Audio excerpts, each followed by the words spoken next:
Olá, pessoal. Meu nome é Renato Ferreira Pinheiro, sou professor aqui do Energia Concursos. Tá, no encontro de hoje a gente vai fazer um apanhado geral aí, né, do direito processual penal para o concurso da Polícia Federal Rodoviária. Tá, a nossa banca aí é a CESP, tá, onde ela vai trabalhar aí com questões de certo ou errado. A gente trouxe umas questõezinhas aí, nos últimos concursos que apareceram. Né, a gente trouxe questões aí da PF, que foi o último concurso, né, tem coisinha da BIM, tá, tem do EBSER, né, e o concurso aí, né, de tribunais e essa área aí da segurança. Então vamos lá, né, o que vai pedir no meu edital? No meu edital pede disposições gerais, disposições preliminares, tá, onde eu falo do direito processual penal. Né, são um tópico que não pede no teu edital, que seria disposições gerais, que seria a aplicação da lei penal, da lei processual penal, melhor dizendo, tá, no tempo e no espaço. Tá, cometeu um crime no Brasil, se aplica a lei processual penal brasileira. Tem as exceções. Lei processual penal no tempo. A lei processual penal ela tem eficácia imediata. Artigo 1º e 2º. E na interpretação da lei, o juiz ele pode fazer uma interpretação extensiva, tá, analógica. Artigo 1º, 2º e 3º que não está no teu edital. Né, inicia o teu edital aí no artigo 4º, que retrata o inquérito policial. Tá? Então vamos falar um pouquinho do inquérito policial. Vamos dar um conceito para o inquérito. O inquérito policial é um procedimento administrativo, inquisitivo, preparatório, presidido pela autoridade policial, que junta um complexo de diligências a ser realizado pela polícia judiciária. Tá? Então assim, ó, posso retratar para ti algumas características do inquérito que são relevantes. Tá, então vamos lá. Quais são as características do inquérito? Tá, vou tratar aqui algumas para a gente ver. O inquérito policial ele tem algumas características. Tá? Ele é um procedimento administrativo, ele não é judicial, ele é administrativo. Tá, já caiu na prova aí, né, da Polícia Federal dizendo que ele é um procedimento judicial. E não, ele é administrativo. Ele é presidido pela autoridade policial. Tá? É competência privativa, tá? Só ele pode presidir o inquérito policial. Da autoridade policial. É um complexo de diligências a ser realizado pela polícia judiciária. Professor, quem que é a polícia judiciária? É a polícia civil, a polícia federal, no caso nosso aqui é federal. Busca o inquérito a autoria e a materialidade do delito. Materialidade do delito. Então busca a autoria e a materialidade. Tá? Uma vez instaurado o inquérito, ele não pode ser arquivado. Ele não pode ser arquivado pela autoridade policial. Quem pode arquivar o inquérito, professor? Somente o juiz. Só o juiz pode arquivar o inquérito. E uma vez o inquérito arquivado, ele pode ser desarquivado se tiver novas provas. Essa é a regra, tá? Se tiver novas provas, ele pode ser desarquivado. Sempre arquivamento pelo juiz e desarquivamento pelo juiz. Aí tem uma prerrogativa em relação a isso aqui, que é o seguinte. Se ele for arquivado, tá? Se ele for arquivado por atipicidade ou exclusão de culpabilidade, tá, ou melhor, atipicidade e extinção de punibilidade, prescreveu. Aí, no caso, faz coisa julgada material. Aí não poderia mais ser desarquivado. Se ele for arquivado por uma excludente de ilicitude, legítima defesa, estado de necessidade, aí faz coisa julgada formal. Coisa julgada formal. Tá? Então, é que assim, ó, a gente fala vulgarmente que o inquérito policial pode ser desarquivado se tiver novas provas. Mas, na verdade, é só se fizer coisa julgada formal. Material ele não pode ser desarquivado. Tá? Arquiva e desarquiva o juiz. Vamos supor que o inquérito está arquivado. O delegado tomar conhecimento de indícios, suspeita, ele pode investigar com o inquérito arquivado? Ele pode investigar ainda com o inquérito arquivado. Tá? Se o inquérito for desarquivado, aí o inquérito sendo desarquivado, aí sim. Foi feita a investigação na polícia, a polícia chegou a uma prova nova, o delegado informa o juiz e o juiz determina o desarquivamento do inquérito. Tá? O inquérito policial vai ser escrito, busca a autoria e a materialidade, é indisponível, é inquisitivo. Tá? Ele corre em sigilo, porque é uma investigação. Tá? Só que esse sigilo não se estende ao advogado. Tá? O advogado do acusado ele tem acesso. Falando de advogado, O advogado não é obrigatório do inquérito, tá? O advogado é facultativo. Tá? Não é obrigatório ter advogado. Até inquérito não é obrigatório. O inquérito policial ele é dispensável. Dispensável para a prepositura da ação penal. Voltando aqui, ó. Se o Ministério Público tiver elementos suficientes para oferecimento da denúncia, não precisa ter inquérito. Tá? O promotor ele pode oferecer a denúncia sem inquérito. Então, o inquérito policial é dispensável para a prepositura da ação penal. Suponha que o acusado, o indiciado, seja menor de idade. Se ele for menor, o juiz vai nomear um curador para ele. Nessa fase de inquérito, se tiver suspeita que a pessoa tem algum tipo de distúrbio mental, já pode ser feito o exame de corpo de delito. O exame para ver se realmente ele é doente mental. Já pode ser feito na fase de inquérito. Tá? São algumas características do inquérito. Tá? Busca autoria e materialidade. Não é assegurado o princípio da ampla defesa. Não é assegurado o princípio da ampla defesa e do contraditório. Cuidado. Não é que tu não tem direito a te defender.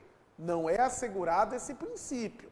Tá? Porque tu pode ser coagido na fase de inquérito. Mas tu pode apresentar defesa? Pode. Tanto é que no inquérito o acusado vai ser ouvido. E ele tem o direito de ficar em silêncio. E o silêncio não pode ser usado o quê? Contra ele. Tá? Beleza. Sobre inquérito policial. Uma dica assim relevante para vocês, pessoal, o edital pede o histórico do inquérito, né? Quando surgiu o inquérito que a gente tem hoje, né? Começa lá em Roma, tá? Vem do direito americano, né? Direito alemão, tem todo um histórico em relação ao inquérito. Desconheço algum tipo de questão nesse sentido, tá? De histórico do inquérito policial, mas está no teu edital. Né? Tu pode pegar, né? Botar lá no Google assim, histórico do inquérito. Se quiser dar uma lidazinha, mas desconheço algum tipo de questão nesse sentido. Né? Mas a investigação que a gente tem hoje, tá? Começou em meados de 1930. Tá? Esse tipo de investigação. E exatamente o modelo que a gente tem hoje é 1941, né? Que foi com o advento do Código de Processo Penal. Tá? Então, fechamos as características aqui do inquérito.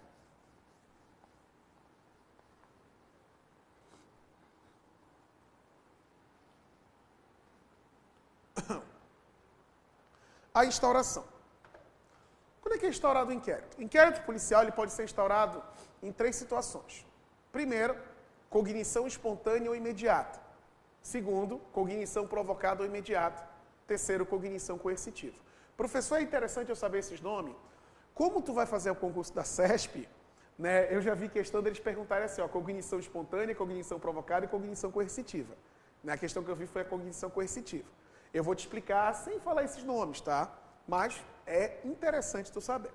Tá? Então, primeira possibilidade que vai levar o delegado a instaurar o inquérito policial.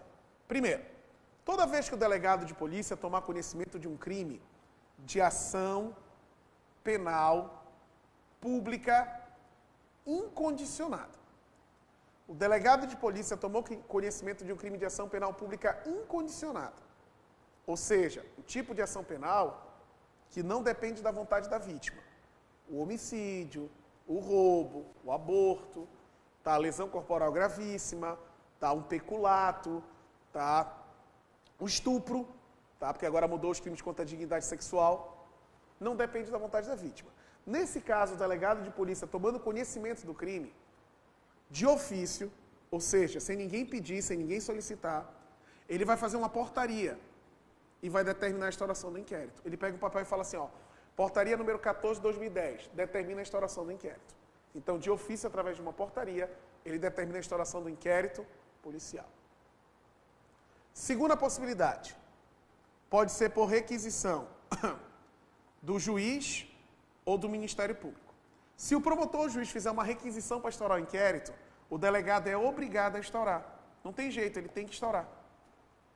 Agora, se o ofendido ou representante legal, tipo advogado, fizer a requisição, aí é facultativo. Se for por requisição do juiz do promotor, é obrigatória a instauração do inquérito. Se for do ofendido ou representante legal, aí a instauração do inquérito é facultativo. Não é obrigatório instaurar o inquérito. Segunda possibilidade. Ah, tá. Se o ofendido entrar com requerimento, tá, o representante legal, e for negado pelo delegado, cabe recurso, tá? Cabe recurso. Cuidado com isso aqui, tá? Cabe recurso ao chefe de polícia. Não é recurso ao tribunal, não é recurso ao Ministério Público. O recurso é ao chefe de polícia. E a terceira é a cognição coercitiva, que é quando eu tenho um auto de prisão em flagrante. Pessoa presa em flagrante, concomitantemente, vai ser instaurado um inquérito policial. Pessoa sendo presa em flagrante, né, concomitantemente, junto, vai ser instaurado um inquérito. Então, são as três possibilidades de instauração de inquérito. Toda vez que o delegado de polícia tomar conhecimento de um crime de ação penal pública incondicionada, de ofício, através de uma portaria, ele vai determinar a instauração do inquérito. Segundo, por requisição do judeu promotor, o delegado é obrigado a instaurar. Se for requerimento do ofendido ou representante legal, é facultativo. E terceiro, quando eu tiver um auto de prisão em flagrante. Beleza. Então, instauração.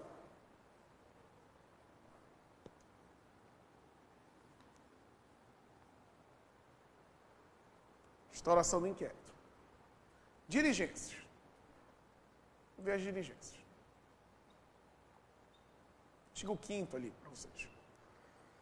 Assim que o delegado de polícia tomar conhecimento do crime, é o delegado, tá, pessoal? É o delegado. Cuidado com isso aqui. É o delegado. É a autoridade policial. É o delegado. Ele vai até o local do crime. Chegando no local do crime, ele isola a área até a chegada dos peritos. Depois da liberação dos peritos, eles vão recolher os objetos, as coisas que tiverem relação com o fato. Depois do local do crime, depois verificar o local, isolar a área até a chegada dos peritos, depois vão recolher os objetos, as coisas que tiveram relação com o fato. Tá? Depois disso aí, depois de fazer tudo isso aí,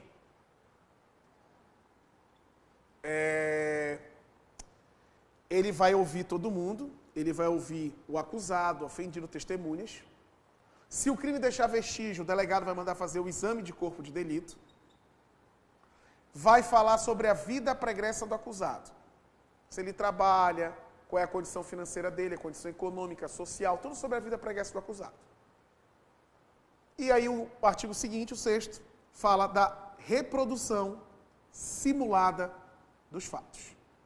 Então, o delegado de polícia pode fazer a vulgarmente conhecida reconstituição do crime, mas na verdade a nomenclatura correta é reprodução simulada dos fatos. Essa não pode atentar contra a honra e a moral. Tem questão que já caiu na CESP assim, ó, podendo atentar contra a honra moral, desde em razão da o direito coletivo sobressair o individual. Está errado. Nada a ver. Não pode atentar contra a honra e a moral. Isso são as diligências. Tá? São as diligências. Todas feitas pelo delegado de polícia. Prazo. Vamos ver o prazo para instaurar o inquérito policial. Prazo. Prazo para o inquérito.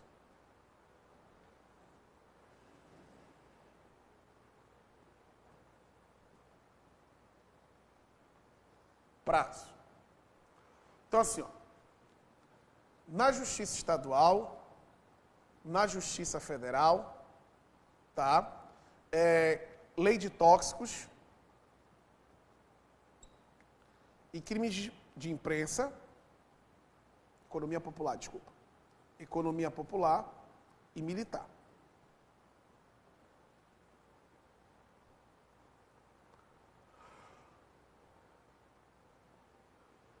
Réu preso e réu solto. Na Justiça Estadual, o prazo para concluir inquérito policial com réu preso é 10 dias. A pessoa foi presa em flagrante e foi instaurado o inquérito. Professor, não conclui em 10 dias. Cabe habeas corpus, que é um dos remédios constitucionais em razão de restrição de liberdade de ir e vir. Réu solto, o prazo para concluir é 30 dias. Não concluído, cabe dilação. Aumenta o prazo e deu. Na Justiça Federal, réu preso é 15, prorrogável por 15. Réu solto é 30. Lei de tóxicos, réu preso é 30, solto 90, sendo que esse prazo pode ser duplicado, ficando 60, 180.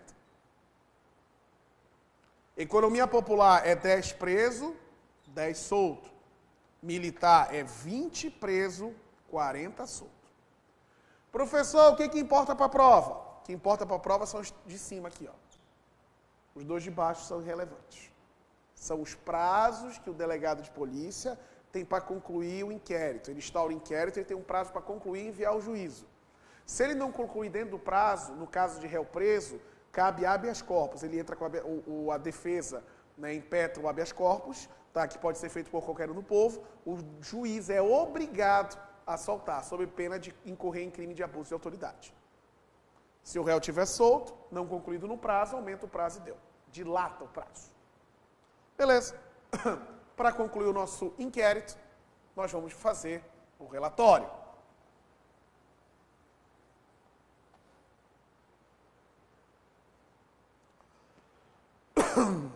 Fazer o relatório.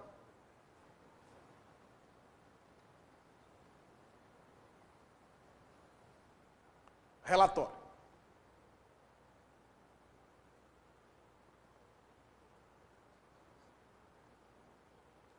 Esse relatório é feito pelo delegado. Tá? O que ele vai colocar no relatório? É no relatório que ele vai indiciar o acusado ou não, entendeu? É aqui no relatório que ele vai fazer o indiciamento. No relatório, ele vai fazer a narrativa minuciosa dos fatos, ele vai informar tudo que foi apurado, não pode dar opinião, juízo de valor, o cara é um desgraçado, tem que pegar a pena máxima, nada disso.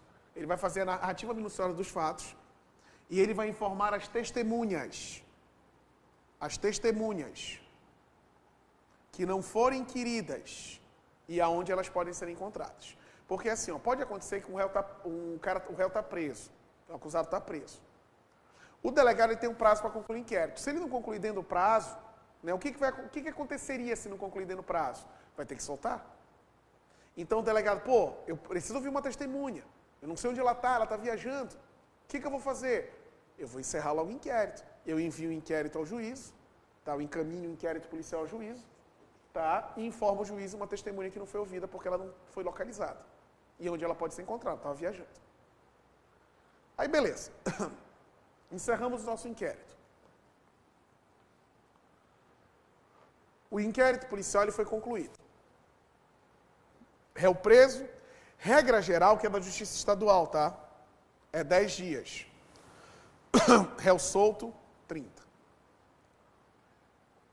Olha só, se for crime de ação penal pública e crime de ação penal privada. Se for crime de ação penal pública, é enviado ao juízo o inquérito. Vai lá para fora. Se for crime de ação penal privada, é enviado ao juízo ou entregue ao requerente mediante translado. Professor, o que é isso aí? Simples. Lembra que quando o inquérito policial, quando se tratar de crime de ação penal pública condicionada, que depende da vontade da vítima, tipo uma lesão leve, ameaça, quando é crime de ação penal pública condicionada, só é instaurado inquérito se tiver representação do ofendido. Se for crime de ação penal privada, só é instaurado inquérito se tiver requerimento, senão não é instaurado. Então, o que acontece? Na ação penal privada, o ofendido entrou com requerimento, o representante legal entrou com requerimento. Após concluído o inquérito, se a pessoa que entrou com requerimento requisitar, o delegado entrega para ele o inquérito. Para quê, professor? Para ele enviar juízo. Então, por que não espera juízo? Na prática, ninguém vai lá pedir o requerimento. O cara que fez o requerimento não vai lá pedir para o delegado para enviar juízo. Ele deixa o delegado enviar o juízo. Cuidado, o inquérito policial concluído, ele nunca fica em juízo. Ele nunca fica na delegacia. A questão vai falar assim, ó, o inquérito policial concluído ficará no cartório da delegacia. Está errado. Concluído, ele vai embora. Ou ele é enviado ao juízo direto, ou enviado ao juízo, ou entregue ao requerente mediante translado. Os objetos que forem apreendidos como arma, produtos roubados, furtados, contrabandeados, isso tudo acompanha o inquérito. Tá? Beleza. Então vamos botar a situação hipotética aqui, ó, para a gente começar a fazer as questões. O inquérito policial foi em juízo. Chegando em juízo, tá? Ele vai para a mão do juiz.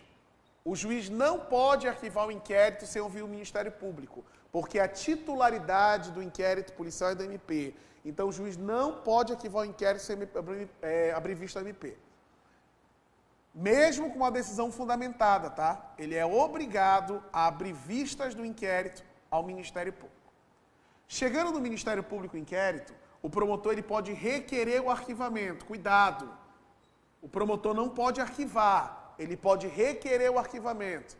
Ele pode requerer que os autos retornem para a delegacia de polícia, para novas diligências. Ou ele pode oferecer a denúncia, que é a peça processual que dá início à ação penal pública. Se o réu estiver preso, ele tem 5 dias para decidir. Se ele estiver solto, ele tem 15 dias. Se ele requerer o arquivamento, for para o juiz concordar, os autos serão arquivados. O ofendido não pode fazer nada, porque o titular da ação penal pública é o Ministério Público, é o parquete. Se ele requerer que retorne para a delegacia, vai voltar para a delegacia para fazer nova diligência. Tipo, o promotor quer que ouvir uma testemunha que não foi ouvida. Ele volta para a delegacia para ouvir. Se ele oferecer a denúncia, o juiz receber a denúncia, vai dar início à ação penal. Agora, suponha que o promotor requer o arquivamento. O juiz não concorda com o arquivamento. Para o juiz tem que oferecer a denúncia. Nesse caso, há uma divergência entre juiz e promotor. Os autos serão remetidos ao Procurador-Geral de Justiça, que é o chefe do Ministério Público Estadual, regra do artigo 28 do Código de Processo Penal.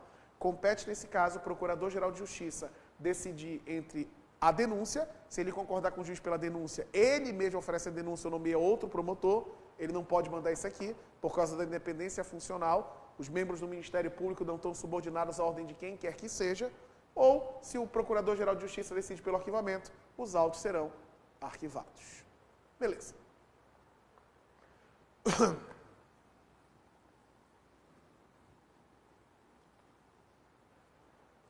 A respeito do inquérito policial, julguem os itens seguintes. É vedado à autoridade policial negar ao defensor do investigado acesso a documentos e outros elementos de provas constantes dos autos do inquérito policial. O que acontece é o seguinte, o delegado pode se recusar a entregar o inquérito para o advogado do acusado? Não, não pode. É o direito de vistas. Existe uma exceção, se tiver uma prova que não foi relatada, mas é uma exceção. Em regra, é vedado o delegado se recusar a entregar o inquérito para o defensor. Só tem uma exceção, que é quando tiver uma prova que não foi relatada. Isso chama-se direito de vistas. A autoridade policial poderá instaurar inquérito de ofício nos crimes cuja ação penal seja de iniciativa privada? Não. Ofício é na pública incondicionada. Na privada precisa de requerimento. Tá? Oficial de inteligência, é o concurso da ABIN. A respeito dos direitos e das garantias fundamentais, julguem os itens seguintes. De acordo com o entendimento do STF, a denúncia anônima não pode ser base exclusiva para a propositura da ação penal e para a instauração do processo administrativo disciplinar. Ninguém pode ser processado baseado em denúncia anônima. Tá? Tem que entender, não é o que deixa a questão certa é base exclusiva. Isso aqui pode induzir a erro por causa de propaganda na televisão. Liga lá no telefone tal e faz a denúncia, a tua denúncia será mantida em sigilo. Pessoal, tu pode fazer a denúncia, a tua denúncia vai ser mantida em sigilo. O que deixa a questão certa, dizendo que não pode ser feito o inquérito, é baseado exclusivamente na tua denúncia. Tem que ter outros elementos para fazer a investigação. Concurso da PF aí, ó. Que é bem o nosso espelho aí da PRF.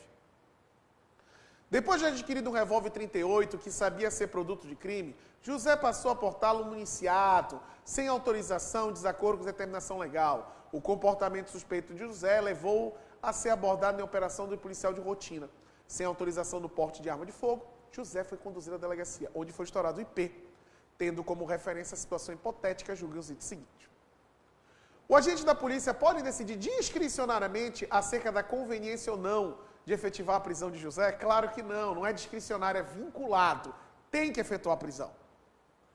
Caso declarações de José sejam divergentes da declaração da testemunha da receptação praticada, poderá se realizar a cariação, que é uma medida cabível exclusivamente na fase de investigação? Não é só na fase de investigação.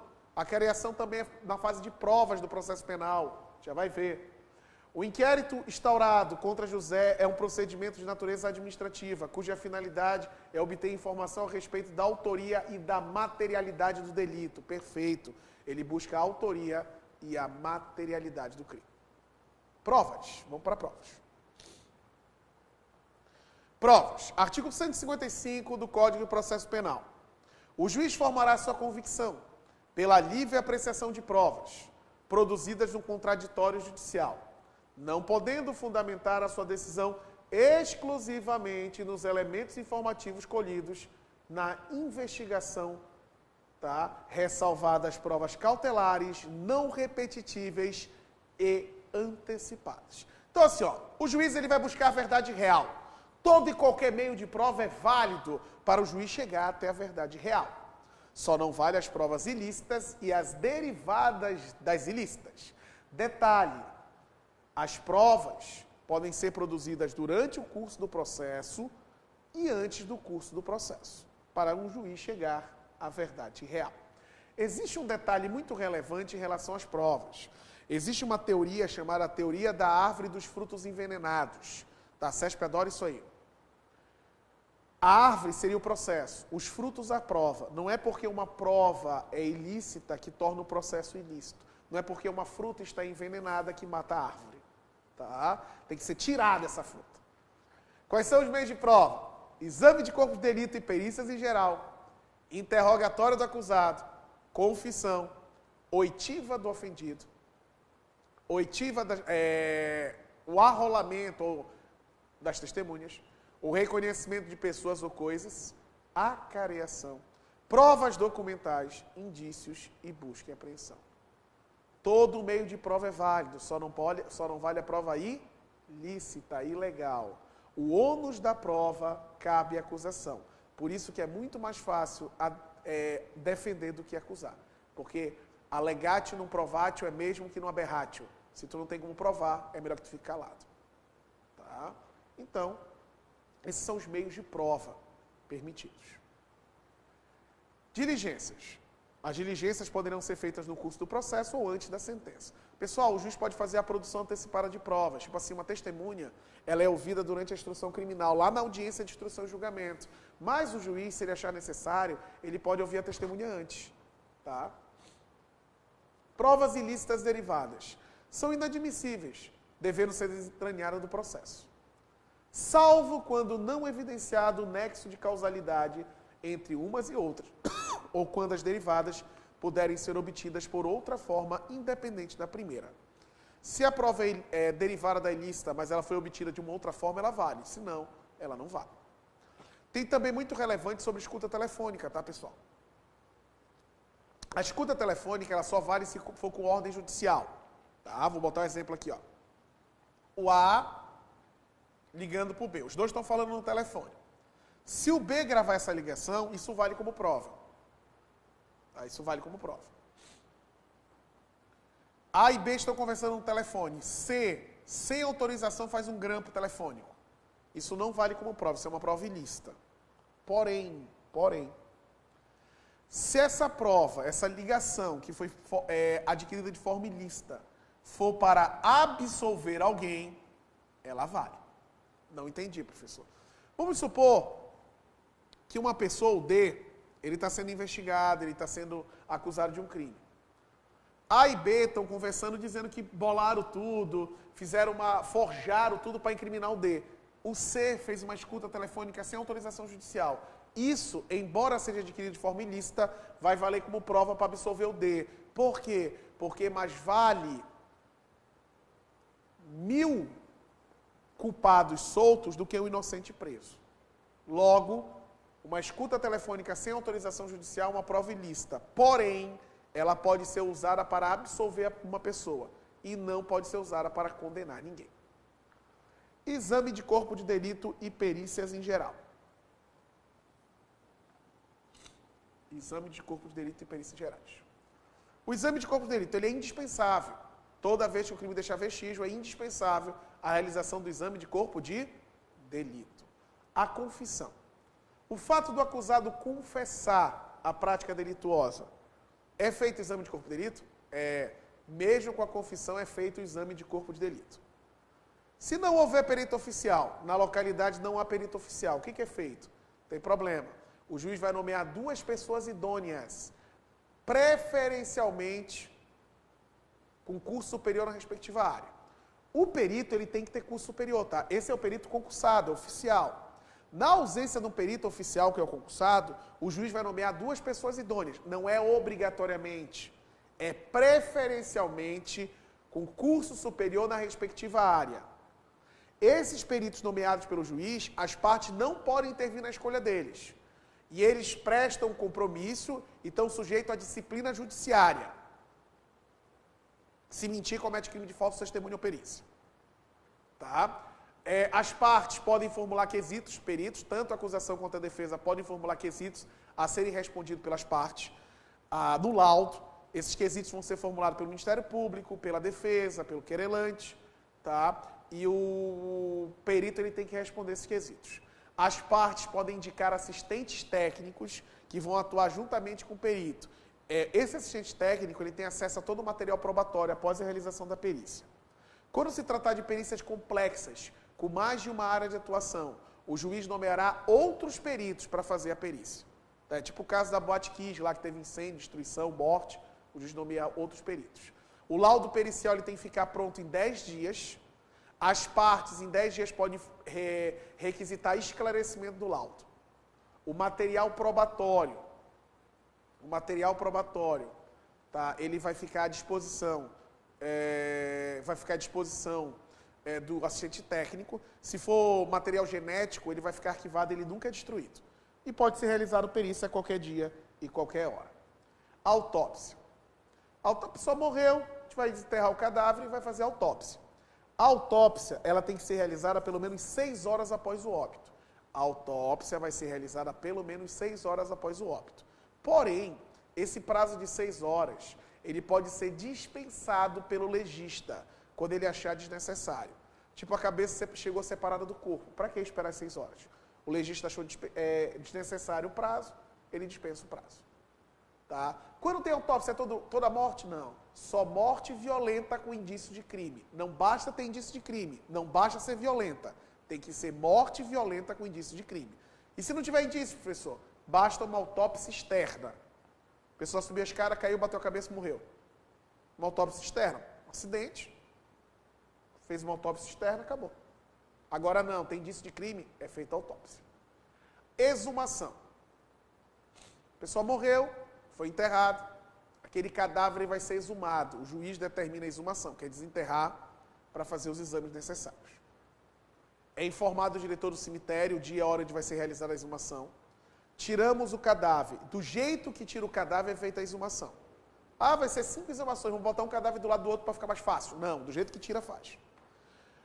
O cadáver que foi exumado, ele vai ser reconhecido por inquirição de testemunhas ou identificação, Instituto de Identificação Congêneres, ou seja, o órgão competente para fazer a identificação. Como é feita a identificação do cadáver que foi exumado? Testemunha, Instituto de Identificação Congêneres. Feito desenho, fotografia, esqueminha dos cadáveres que foi exumado. No último caso, é feita a mesma exumação. Vamos supor que foi feito o exame de corpo de delito. Não foi suficiente aquilo ali. Precisa fazer uma complementação, novo exame, o juiz determina. Professor, e se sumiu os vestígios? O exame de corpo de delito ele é suprido pela prova testemunhal. O examinador adora botar. Na falta de exame, será suprido pela confissão. Está errado. Na falta do exame, ele é suprido pela prova testemunhal. Perito chegou até a cena do crime. A cena do crime está toda zoada. Alteraram tudo. Perito vai fazer a perícia? Vai realizar a perícia. E vai colocar no laudo que a cena do crime estava alterada. O interrogatório do acusado. Tá? Outra prova. Interrogatório do acusado. O acusado ele é ouvido na delegacia. Está lá na delegacia, ele é ouvido. Quando ele é ouvido na delegacia, ele tem direito de ficar em silêncio, o silêncio não pode ser usado contra ele, nada disso. Aí lá na delegacia, ele pode ter sido coagido. Por isso que o que ele falou na delegacia não pode ser suficiente para condenar ninguém. O juiz não pode usar apenas as provas coletadas da investigação para condenar ninguém. Ele tem que confrontar as provas produzidas na investigação. Por isso que o acusado ele é ouvido de novo em juízo. Ele é através do interrogatório do acusado, que é o último ato da audiência de instrução e julgamento. O interrogatório do acusado vai ser perante a autoridade judiciária, vai ser perante o juiz.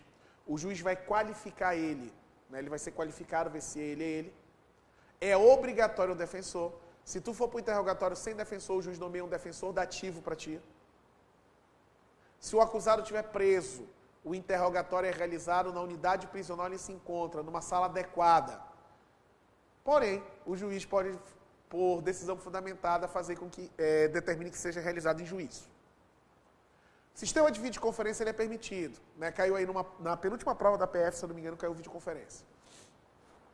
O sistema de videoconferência, ele é muito novo, né? Foi criado por causa do Fernandinho Beiramar, tá? Que é em razão da celeridade, da economia, da dificuldade de locomover o preso, do perigo, com uma decisão necessariamente fundamentada, o juiz pode determinar 10 dias antes, no mínimo, o sistema de videoconferência. Ele notifica as partes do sistema que vai ser realizado por videoconferência. A sala onde é realizada a audiência de videoconferência, tá? Ela é vistoriada pelo corregedor, pelo juiz de execução, pelo Ministério Público, pela OAB, tá? Para ver se está tudo certo. Videoconferência, partes tomarem conhecimento 10 dias antes, pode ser realizado. Mas o acusado tem direito ao defensor. Professor, o acusado ele pode falar com o seu defensor reservadamente? Pode, é o direito dele. E se o defensor não estiver lá com o acusado na audiência, eles vão ter uma linha entre os dois. E essa linha não pode ser grampeada, sob pena de nulidade absoluta. O acusado é qualificado, o juiz, né, faz perguntas sobre a pessoa do acusado, ele tem que responder, e faz perguntas sobre o fato. E informa ele que ele pode ficar em silêncio. E o silêncio não pode ser usado contra ele.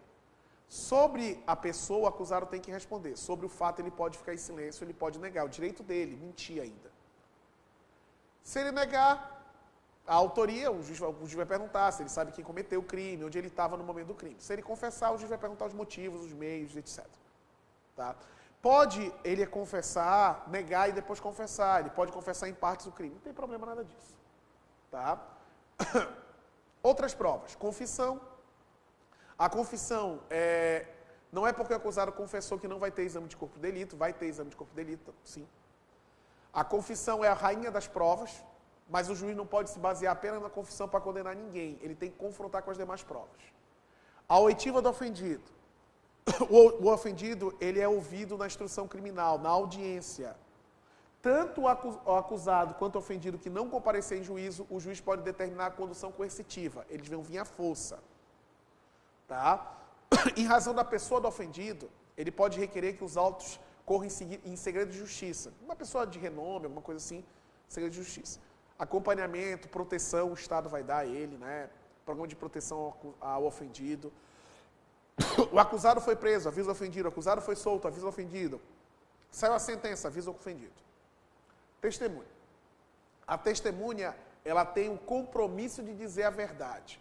Ela não pode mentir. Se ela mentir, ela incorre em crime de falso testemunho. A testemunha não pode mentir. Se posteriormente a testemunha contar a verdade, em relação ao crime de falso testemunho, é extinta a punibilidade. No crime de falso testemunho ou perícia, tá? A declaração da verdade extingue a punibilidade. A testemunha. Não é obrigada a ser testemunha a família do acusado, a não ser que seja a única prova. Mas aí, no caso, eles não têm o compromisso de dizer a verdade, são chamados informantes. O que é informante também, professor? O doente mental e o menor de 14 anos. Em razão da prerrogativa, tu pode escolher o dia e a hora de ser testemunha. Tá? Se tu não fizer isso dentro do prazo fixado pelo juiz, tu perde a prerrogativa. A gente tem o caso do filho do Bolsonaro, que ele tem a prerrogativa de escolher o dia e a hora que ele vai ser ouvido. Ele é apenas testemunha. não é permitido que a testemunha manifeste a sua livre apreciação sobre os fatos, salvo se essas forem inseparáveis da narrativa dos fatos. Se a testemunha não comparecer em juízo, o juiz vai mandar a condução coercitiva dela e até incorrer em crime de desobediência à determinação judicial. Tá? Se a testemunha for militar, é intimado na figura do comandante. Se for preso ou funcionário público, é pessoalmente. Não é obrigado a ser testemunha. Ou melhor, não pode ser testemunha em razão da profissão. Padre, advogado, médico. Tá? Reconhecimento de coisas. Uma coisa foi apreendida. Celular, um carro, tu vai lá e faz o reconhecimento. De pessoas. Tem um retrato falado de uma pessoa. Tem 5, 6 pessoas, vão botar numa sala com vidro e tu vai lá fazer a identificação daquela pessoa. Ali não vão te reconhecer na delegacia, mas em juízo vão. Tu vai ficar frente a frente. A careação, que é permitida entre acusado e ofendido, embora o acusado não tenha cumprido a verdade. O ofendido não é obrigado a carear. Prova documental. Todo documento vale, cópia, se for autenticado, vale. O juiz pode juntar documentos que não forem apresentados pelas partes, ele só vai intimar as partes para se manifestar sobre o documento. Ele pode até ouvir testemunhas que não foram arroladas pelas partes. Indícios são suspeitas. São suspeitas circunstâncias conhecidas e provadas em relação ao fato, que autoriza por induzão, conclusão, existência de outra ou outras circunstâncias. Busca e apreensão domiciliar. A busca e apreensão domiciliar, se tiver fundadas razões, será autorizada pelo juiz. Tá? Só que só pode ser feita a busca domiciliar durante o dia. Durante a noite, só se o proprietário deixar. Para que é feita a busca domiciliar? Aprender criminoso, aprender coisas, aprender instrumentos de falsificação, aprender armas, destruir objetos necessários a provar a infração ou a defesa, aprender cartas abertas ou não, aprender pessoas vítimas de crime e recolher qualquer elemento de convicção. As que estão marcadas são os motivos que levam à busca e apreensão pessoal. Quando tiver indícios de que tu está com instrumentos ou frutos do crime, nós fazemos a busca pessoal, né, da pessoa. E a busca pessoal de uma mulher? A busca pessoal de uma mulher será feita por outra mulher, salvo se retardar a diligência, 249 do Código de Processo Penal. E se for em jurisdição alheia? A polícia vai lá, faz a busca e apreensão e informa a autoridade policial local, antes da busca ou depois, em razão de urgência.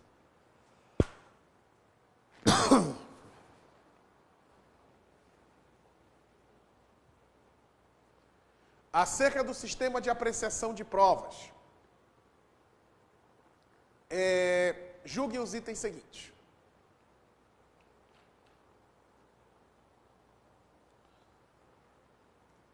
Situação hipotética. Arnaldo, empresário, gravou com seu telefone celular uma ligação recebida de fiscal ligado a uma autarquia a respeito da liberação de empreendimentos da sociedade empresarial que Arnaldo era sócio. Na conversa gravada, o fiscal exigiu para si vantagem financeira como condição para a liberação do empreendimento.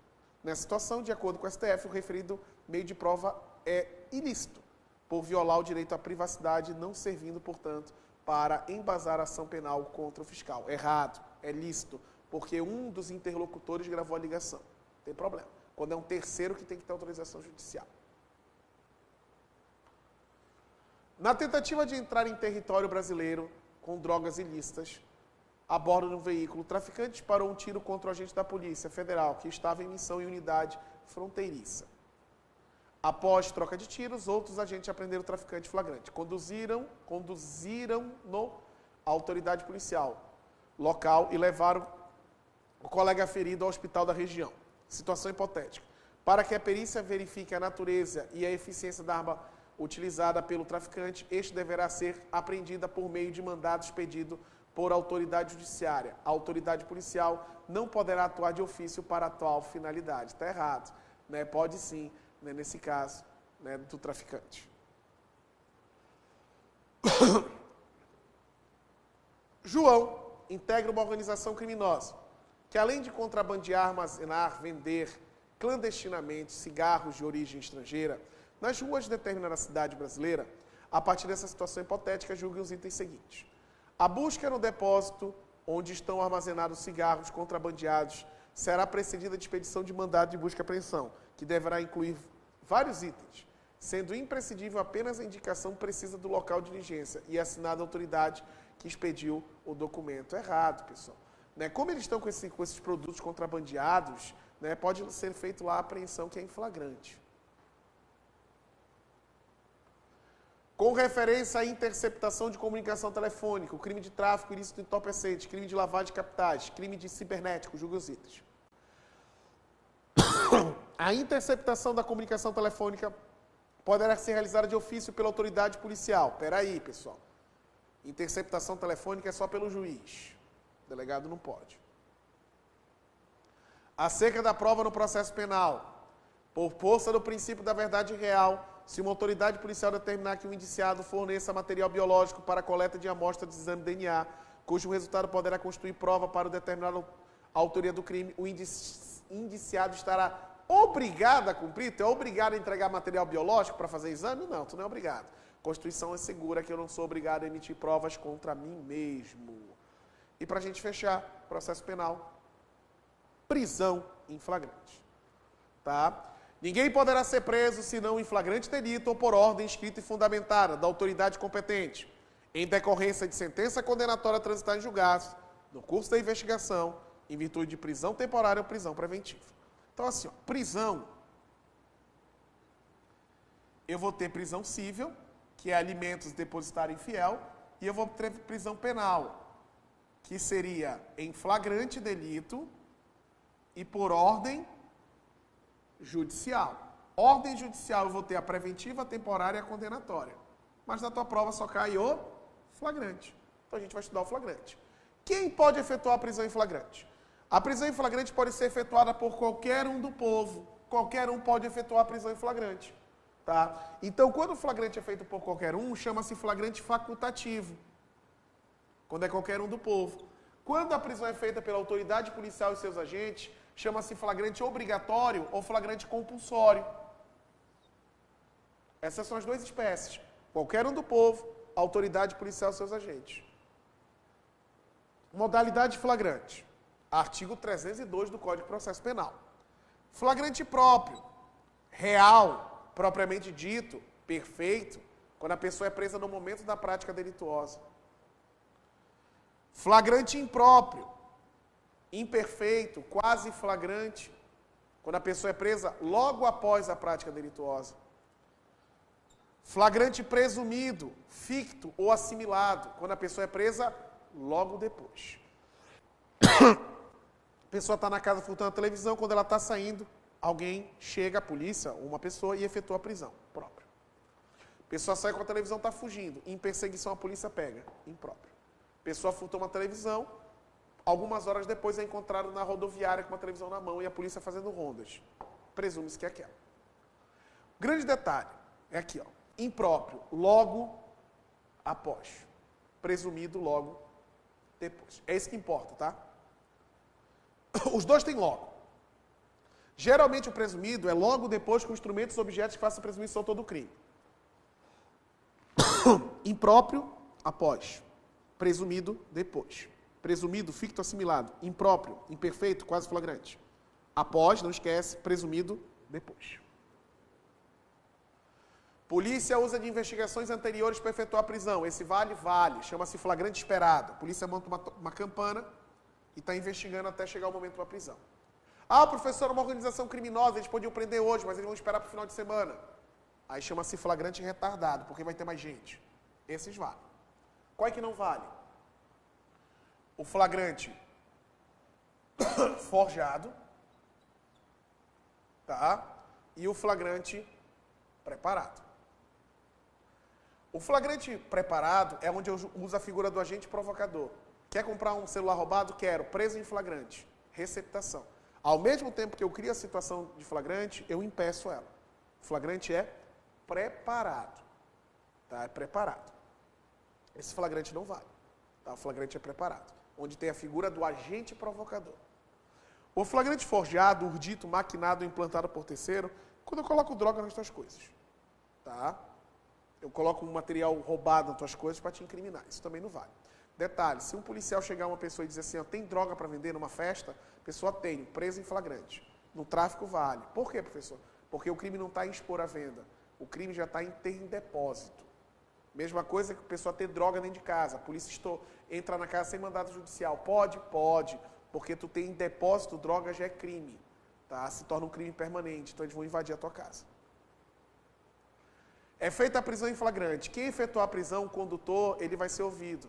É feita cópia do termo de entrega do preso. Ouve a testemunha.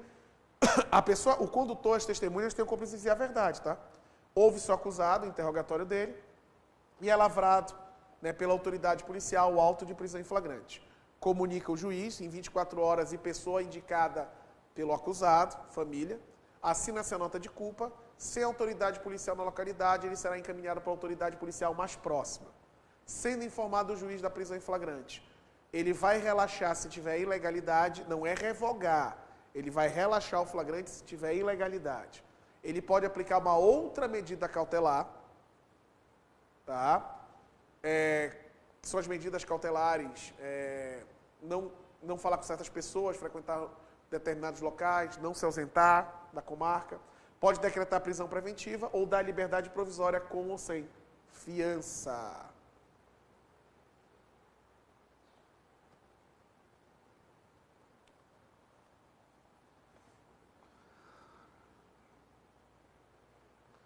Com relação à licitude de provas e aspectos relativos à prisão, liberdade provisória e fiança, julguem os itens seguintes.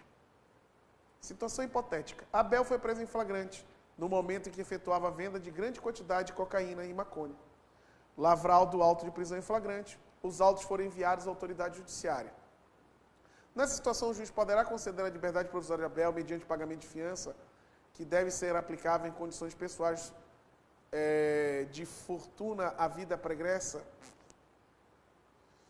Pessoal, é droga, né? Então não cabe prisão em flagrante. Tráfico é crime equiparado a hediondo, então não cabe flagrante. Durante uma festa, após desentendimento de Carlos e Miro, este preferiu xingamento racista contra ele, o que levou Carlos a empurrar seu agressor, que caiu em uma mesa de vidro. Com forte impacto, a mesa se despedaçou completamente e os cacos causaram corte profundo por todo o corpo de Miro. Os convidados ligaram para a polícia e para o corpo de bombeiro. Carlos foi preso em flagrante e Miro foi encaminhado ao hospital, onde ficou internado por 5 dias. Com risco de morte, passou por procedimento cirúrgico e posteriormente teve que ficar afastado em sua atividade laboral 30 dias depois. O Ministério Público denunciou Carlos por lesão corporal de natureza grave. Nessa situação hipotética, a prisão em flagrante de Carlos foi legal, não sendo possível a concessão de liberdade provisória pela natureza do crime. Carlos e Miro, xingamento, empurra o agressor, cai numa mesa. A mesa despedaçou completamente, causou ferimentos. Os convidados ligaram à polícia, corpo de bombeiro, onde ficou internado por 5 dias. Com risco de morte, aí se torna grave a lesão corporal. Tá errado porque cabe. Nesse caso, caberia sim a liberdade provisória. O juiz poderia ser dado a liberdade provisória. Apenas uma lesão corporal de natureza grave. João integra uma organização criminosa que, além de contrabandear e armazenar, venda clandestinamente cigarro de origem estrangeira nas ruas de determinada cidade brasileira, a partir dessa situação hipotética jurídica. Se João for preso em flagrante e o escrivão estiver impossibilitado de proceder à lavratura do auto de prisão, a autoridade policial deverá designar qualquer pessoa para fazer, desde que preste compromisso legal. Tá? Estranho, né? Mas está certo. Pode sim. É a ADOC, nomeado para esse fim. A partir de garantir o sustento de sua família, Pedro adquiriu 500 CDs e DVDs piratas, para posterior revendê-lo. Certo dia, enquanto empunhar os produtos para venda em determinada praça pública em uma cidade brasileira, Pedro foi surpreendido pela policiais, que apreenderam a mercadoria conduzida coercitivamente até a delegacia. Com referência à situação, julgue os itens. Em regra, após a condução coercitiva de Pedro à delegacia, a competência para lavar o auto de prisão em flagrante é da autoridade policial. Tá? Beleza. Então a gente fecha aí uma revisão aí, né, de direito processual penal. Espero que todo mundo consiga o objetivo aí, que é acertar as questões na prova. O máximo que a gente conseguir. Desejo a todo mundo um abraço e até o nosso próximo encontro.